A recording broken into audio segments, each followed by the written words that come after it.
Hello everyone. So জন্মদিনের দিন সারাদিন কি খেলাম জানতে চাও তো? চলো চলো দেখাচ্ছি। সকালবেলা যেহেতু আমি ভেতো বাঙালি, তাই আমার ব্রেকফাস্টের মেনুতেও কিন্তু ভাতই ছিল। ভাত, আলু ভাজা, পটল ভাজা, ইলিশ মাছ ভাজা, মাছের ডিম ভাজা, দুরকম তরকারি, ডাল, ভিন্ডি ভাজা। দুপুরের লাঞ্চটা যেহেতু স্কুলে ছিলাম, তাই স্কুলেই সেরে নিয়েছিলাম। সেখানেও কিন্তু ছিল এলাহি আয়োজন। ভাত, কুঁদরু ভাজা, আমার খুব পছন্দের একটা কাঁচকলার তরকারি, ইলিশ মাছের বেগুন দিয়ে পাতলা ঝোল। তারপর আমার পাগলুদের সৌজন্যে চকলেট কেক খেলাম, আর খেলাম একটু পিৎজা আর হটডগ।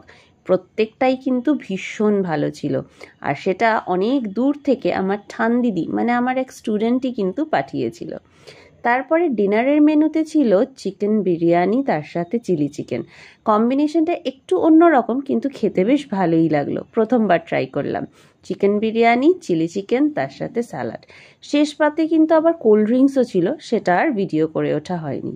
যেহেতু বার্থডের দিন ছুটি নেব না, তাই জন্য এক রাউন্ড খাওয়া দাওয়া আগের রোববারই হয়ে গেছিল। সেদিনকার মেনুতে ছিল রুমালি রুটি, পালক পনির, ফ্রাইড রাইস, চিকেন লাল মাছ, তার সাথে স্যালাড।